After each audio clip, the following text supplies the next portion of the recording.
Meletusnya Gunung Semeru, terdapat sebuah berita viral mengenai kisah Rumini 28 tahun dan ibunya Salamah 70 tahun yang ditemukan meninggal dalam keadaan berpelukan.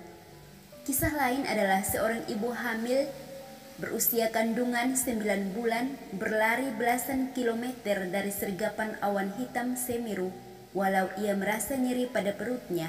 Namun ia mencoba bertahan demi si buah hatinya. Kisah di atas adalah kisah duka bagi kita yang masih mengembara di dunia ini, namun tidak untuk Rumini dan ibunya. Ini merupakan sebuah sukacita besar di akhir hidup Rumini karena ia dan ibunya pergi dalam keadaan berpelukan.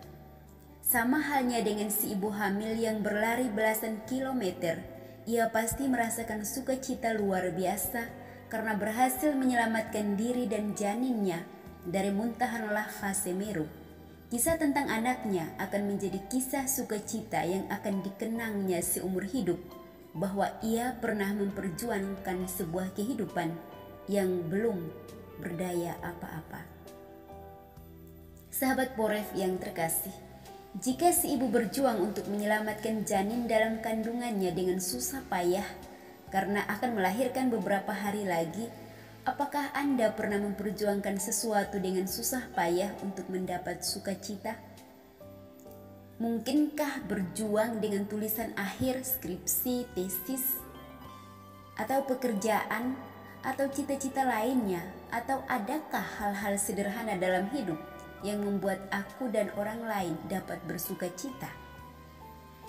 Sahabat Poref yang terkasih, hari ini Gereja Universal merayakan Minggu Gaudete, Minggu Sukacita, ditandai dengan dinyalakan lilin pink di mana gereja bersuka cita bersama Bunda Maria menantikan kelahiran Sang Penebus. Tentunya sukacita yang kita rayakan bersama Maria nanti tidak akan terlepas dari duka cita Maria. Seperti Maria, bahwa sukacita yang terlahir dari sebuah duka atau perjuangan panjang cenderung lebih hidup dan bernyawa ketimbang kisah sukacita karena mendapat hadiah dari seseorang. Dalam Injil hari ini Lukas bab 3 ayat 10-18, penginjil Lukas dengan indah mengajak kita memulai mempersiapkan kedatangan Sang Penebus dengan melakukan hal-hal sederhana, yakni berbagi dan memberi, meringankan beban sesama, merasa cukup dan bersyukur dengan apa yang kita punya dari hasil kerja keras kita. Sahabat Poref yang terkasih, mari bersama-sama berefleksi apa yang sudah saya lakukan dengan penuh sukacita dalam menyongsong Sang Penebus. Apakah sudah memberi diri dengan tulus ketika menolong sesama? Apakah aku selalu bersyukur dalam segala hal, terutama ketika mengalami kekurangan atau menghadapi persoalan? Apa yang masih membuat hati saya masih sulit untuk bersuka cita ketika memberi sesuatu atau membuat sesamaku bersuka cita? Mungkinkah saya suka mendiamkan sesama, iri hati ketika melihat sesamaku bahagia, dan persoalan lainnya yang menghambat sukacitaku? Mari belajar bangkit dari kelemahan diri, mulailah dengan senyum, sapa dan salam, terutama menyongsong Sang Penyelamat dunia yang oleh Yohanes Pembaptis mengatakan, ia akan membaptis dengan Roh Kudus, bahkan membungkuk dan membuka tali kasutnya pun aku tak layak.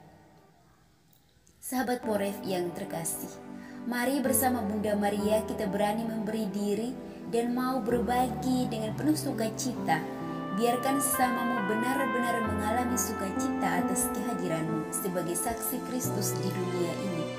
Jangan lupa setelah dari misa, lakukanlah 3 hal ini: senyum, sapa, dan salam.